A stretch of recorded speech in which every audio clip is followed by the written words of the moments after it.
Good morning, everyone. Thanks so much for coming. My name is Brandy Muller. I am a Coatson PTN facilitator, and I have the pleasure of introducing Lisa, who is currently a TK to 5 CGI math coach in Norwalk, La Mirada, and she's also a former Coatson mentor. And today she will be sharing on her session how to restyle math warmups to foster positive math identities. I will be monitoring the chat, so if you have any questions, you can drop them there.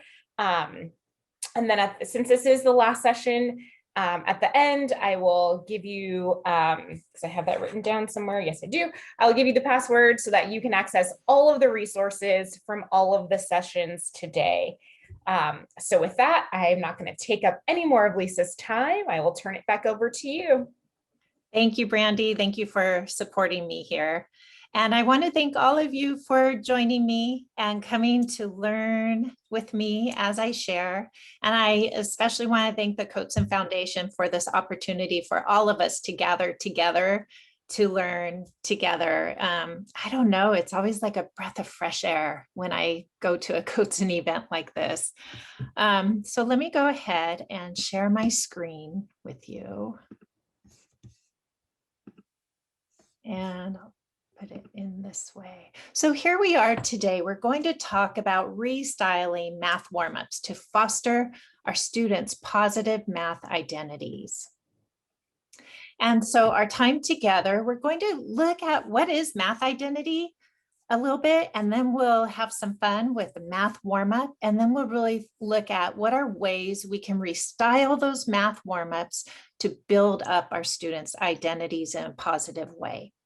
And at the end of this time, or actually in the midst of this session, you'll have time to explore some resources that I'm giving you, and you'll be leaving with those resources to help you along your way.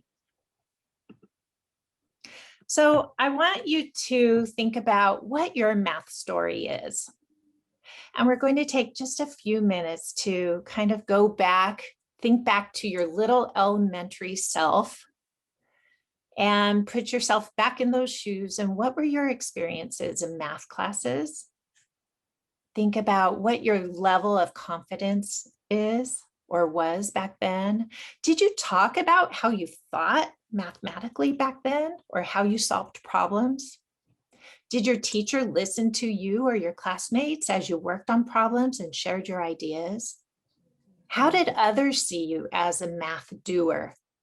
What was your status in your math class? So think about that, and I'm going to send you in breakout rooms. If you'd like to share in your small group in the breakout room an idea that came up to you as you thought about this, please feel free to share in the breakout room, and it'll be a short time just to share some of your experiences, and then we'll pull you back. Okay. All right, you should have a message saying that I've opened the breakout rooms and you can go ahead and join. Okay, friends. Well, thank you. I hope you had a little time to listen to each other or share your experiences in math class. But you might be wondering, why are we talking about our own math stories? Well, your math story is really important because your story reflects what you say and believe about yourself as a doer and thinker of mathematics. And then our stories also reflect how others see us as learners and doers of mathematics. And so your own math identity as a teacher can impact your students' math identities. So it's worth taking a look at it. So what is math identity? Well, there's actually a book written about it. There's all sorts of professional texts about it. And these authors have an official definition for math identity. It's the dispositions and deeply held beliefs that students develop about their ability to participate and perform effectively in mathematical contexts and to use mathematics in powerful ways across the context of their lives. Well, so in other words, it's how they see themselves and how others see them as mathematical thinkers and doers. So why is this so important? Well, in some of the research, it's been shown that students with positive mathematical identities are confident problem solvers. They're eager to take risks or are willing to work through challenging tasks. They feel okay with their mistakes, right? That growth mindset. They'll attempt new ways of solving problems when they're stumped. They'll enjoy mathematics. And also they'll get higher tests on those higher scores on those achievement tests. So as teachers who operate a CGI classroom, are facilitators in a CGI classroom, you do these things that I have up on this slide. You work on that community building and listening to students share their thinking, all of those things. And you also are positioning all of your students as competent mathematical thinkers and doers. And this last point here is what I'll really be focusing on in our time together. How can we position all of our students as competent mathematical thinkers and doers? So we've talked about our own math stories. Our math stories influence our instructional beliefs and practices. And our instructional choices have a significant impact on our students' mathematics identity. So I want to ask you, what will your students' math stories be? So now let's have some math fun, and we're going to do a warm up together. We'll do this warm up and then we'll talk about how we can adjust or restyle warm ups like this to intentionally build our students' math identities. Okay, so this is a what do you notice, what do you wonder? And I will be sharing slides with resources like this for you. Okay, so let's go ahead and take a few minutes to look at this, and I'll have you share out. You can put it in the chat, but also if some of you feel comfortable to unmute and share your ideas, I'd really appreciate hearing what you're thinking. Okay, so do I have a brave soul to get us started? What do you notice or wonder about this image? I see an X. Pattern of colors and a pattern of numbers. Okay, let me get those. So someone sees an X. And where is that X? If you look There's at a on the white dice white crayon. dice, yeah. So with the white dice. Okay, and then I heard someone say, thank you for sharing that. I heard someone say a pattern. Can that person talk a little bit about what pattern they saw? Some pattern with I saw a color. pattern of numbers. Oh, a I pattern. saw lots of threes, lots of fours. I see a pattern of colors of blue and white. Colors. Okay, blue and white. 3 and 4. Great. Are there any other ideas? And if in sharing, if you want to annotate, you can go ahead and annotate or draw on this if you'd like. What else do you notice and wonder? I know. I I wonder how many dots there are. Ooh. So how many dots are there? And so I heard 2 voices, so I only got 1 voice there. I was just going to say, I see the square in the middle with the 3s, and then the 4s and extra 3s are on the outside. I don't know. I just see that middle group of 4 3s. So that really stands out to you. Right. The middle with the 4 3s. Thank you for sharing that. I wonder why the blue dice are all on the outside and not in the inside. Ooh, why are the blue dice on the outside? I wonder what some people's responses might be to that question.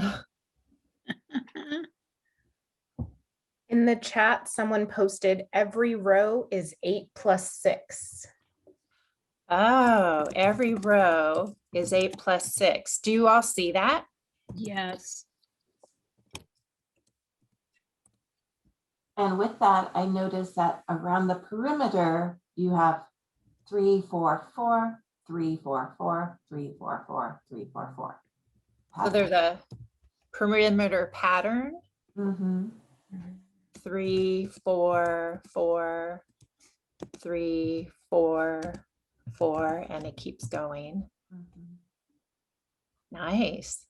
Well, I think there's more of you who have ideas, but just for the sake of time, I'm going to move on. But I really appreciate all of you who shared your ideas. And if you're like me, when I hear someone's idea, it kind of triggers more ideas for me.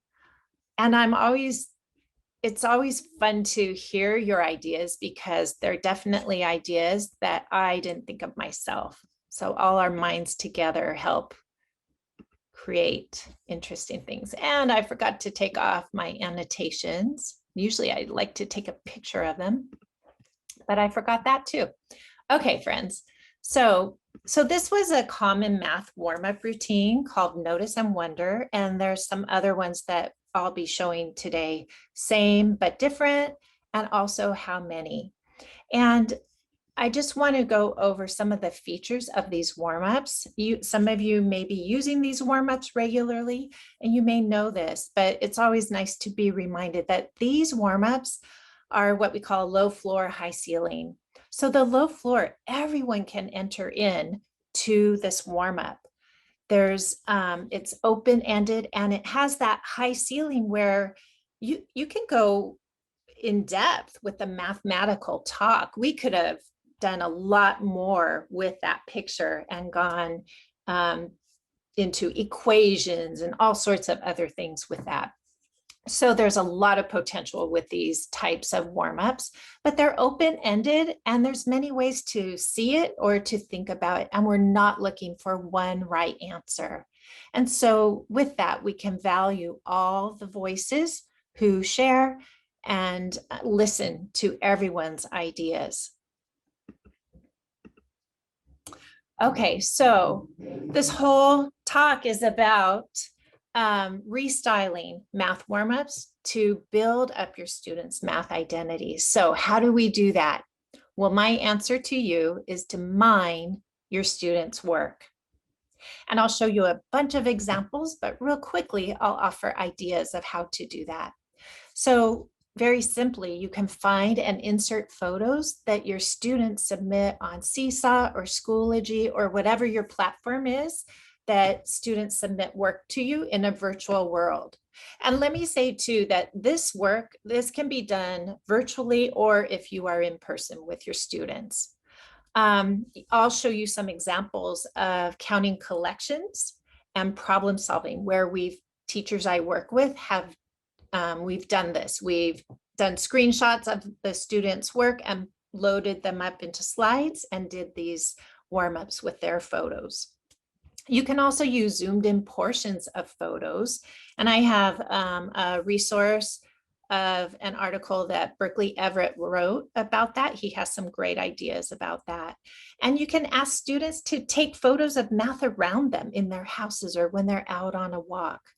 And another thing we like to do too is to repost these warm-ups in our platform. So in the primary grades at our district, we use Seesaw. So after doing a warm-up, like the warm-up we just did together, I could repost that in Seesaw, and my students, maybe the ones who didn't get a chance to share their idea, they can add ideas, or maybe students have other ideas and they want to share those ideas. So it's an opportunity for more voices to be heard.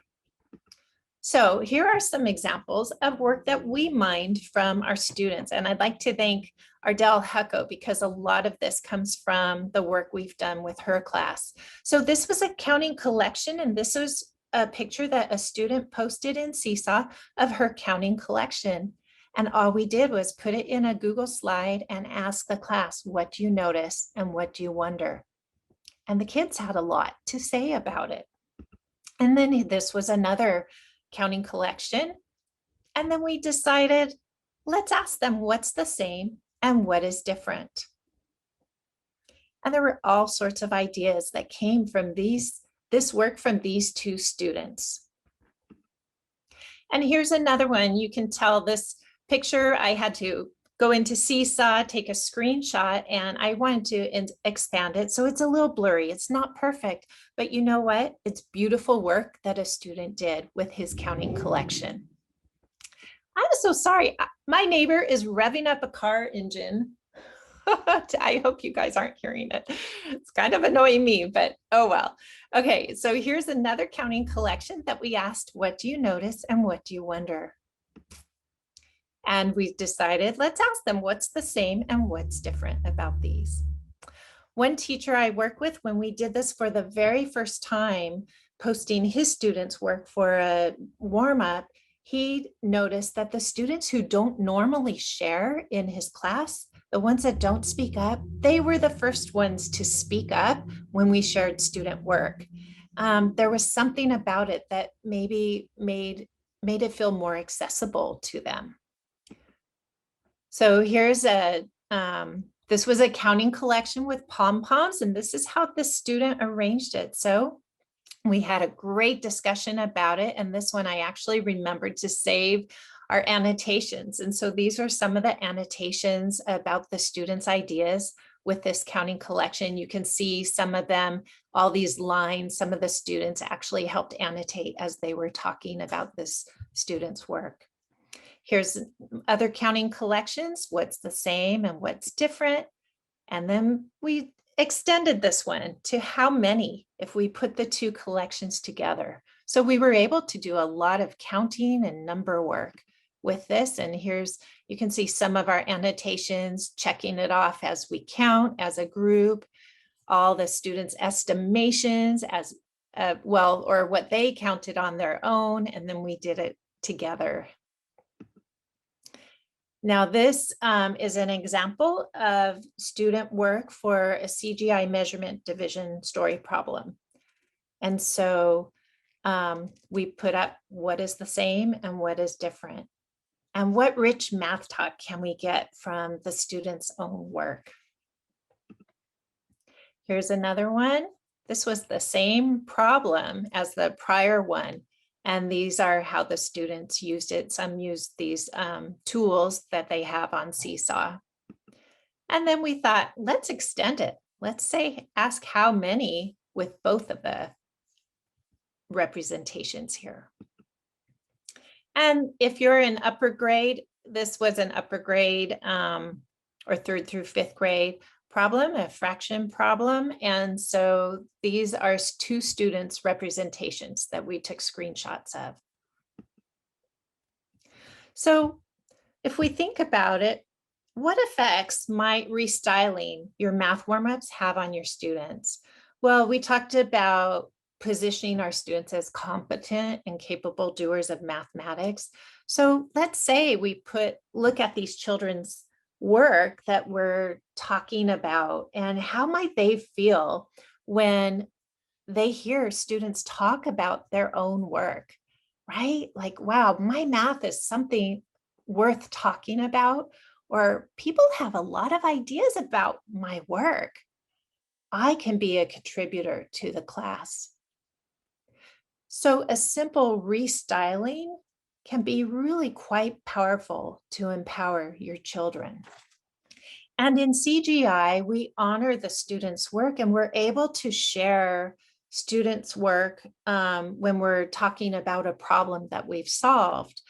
But it's hard we can't share everyone's work in one session. So this is another way to continue to expand and honor the students' work, all the while building that positive math identity. So now I'm going to go into sharing with you some of the warm-ups resources that I have for you. So you will get this, Brandy will give you the code to get this at the end of the session, but we'll also post a link for you in a little bit. So if you click here, it'll take you to a link, and I'm forcing you to make a copy That way my original doesn't get changed, because I do want you to make these resources your own. So all the words in blue text on this are links. Okay, so the photo that I showed you for the what do you notice, what do you wonder that we did as a group, I got that from this link here. Let's see. So this link, the Number Talk Images link, there's tons of beautiful photos that you can use for math warm-ups.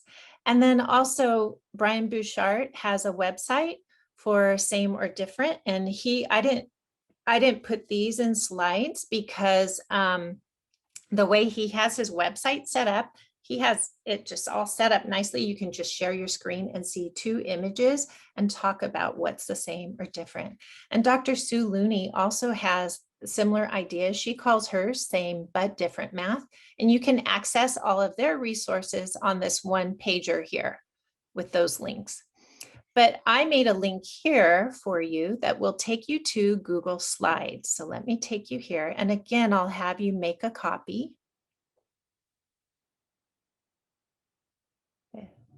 Okay, there we go. So this is what I'm giving you on this slide. And I don't make it cute. It's just very functional for me. And that works for me. You can do what you want with it because it will be your copy. As you see, kind of like I did with you, I have the image and I got this from Number Talk Images.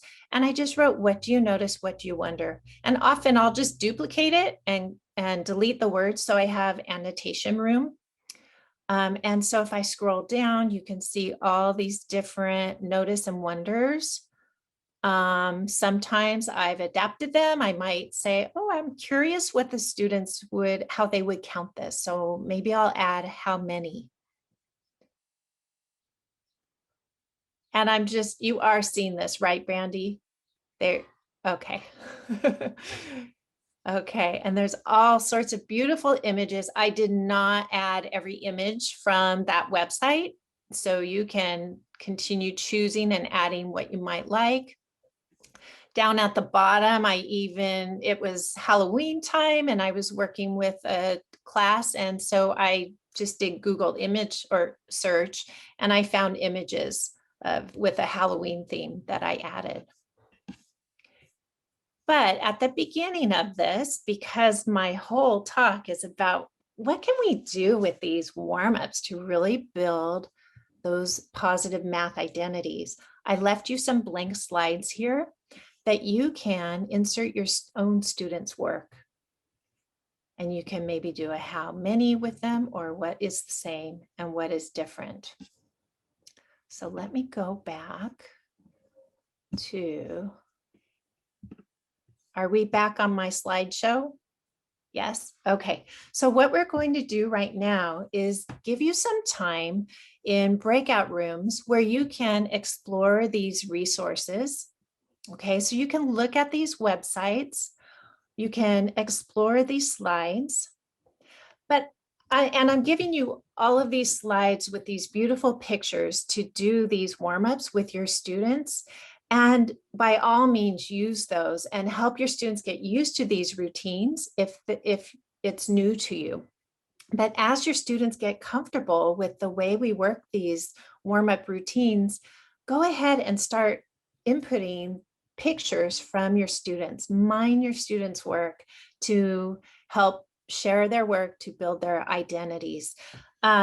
So in your group, if you want to take time to share pictures you have or talk with each other about what might work, you can go ahead, insert some slides if you want to share that. We're just going to give you about 8 minutes or so in a breakout room to explore, talk with each other, or even start creating your own slides with your students' images. And I just put a link in the chat, which will force you to make that copy of that document that Lisa has all of the other links to all of the fabulous resources. So I just dropped that in the chat. So make sure you click on it before you go into your breakout room, because once you're in the breakout room, it won't show up in the chat there. Now there is a question, Lisa. Someone asked how many minutes you spend on math warm-ups before your lesson. Oh, okay. Typically math warm-up should be like 10 to 15 minutes, maybe less. I tend to lose track, me personally, I lose track of time, and I'm fascinated with what the kids are saying. But I would suggest set a timer so it's not going on too long. You can always bring it back the next day or resubmit it into your platform so kids can add more. So that's my answer for that. Thank you. So go ahead, have some fun in your breakout rooms, exploring, sharing ideas. And I just hit the button and opened up all the rooms, so you should get that pop-up message and you are free to go. And then I'll send the message bringing you back when it's time. Okay, well, welcome back, friends. I know it was a short time. I hope it was a little time at least to explore and start thinking about this idea. Before we talk about this, I want to reflect back to what Megan Frankie said earlier today. I jotted down her words, like who your students think they are as mathematicians. Like you, as their teachers, have the power to build that up, right? They might get other messages from family. Sometimes parents might say, well, I'm not a math person. And then the students take that in. They might start believing that they're not a math person too. But you have the beautiful opportunity to help build up this math identity for your students. And also Megan asked, who gets seen and heard in your math class? And this is one way to really open up those opportunities of who gets seen and heard. So right now, as we think about what will your students' math stories be, I want to take a few minutes and invite you to make a plan to cultivate positive math identities for your young mathematicians. So right now, think about maybe 3 students that you work with. And maybe you're curious about these students. Maybe one student is a student who rarely speaks up in your class, or maybe you're thinking about the student who calls out answers so quickly. Why don't you make a plan to boost those 3 students' math identities by restyling your math warm-ups? Let's be intentional about it and choose students that you can really work on in this next week, boosting their math identities by mining their work and seeing what you can share in a math warm-up. And as you think about those 3 students, maybe I want to invite you to send a text to yourself with the names of those students that you want to intentionally cultivate their math identities, just as a reminder to yourself. I'll give you a moment to think about that.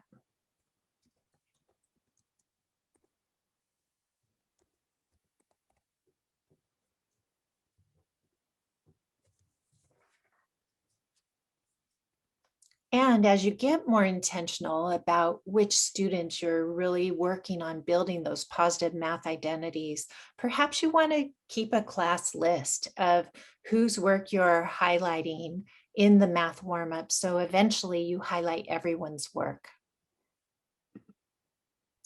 So I am so glad we had this time together. Thank you for joining me. We talked about math identity and what it is. You thought a little bit about your own math identity.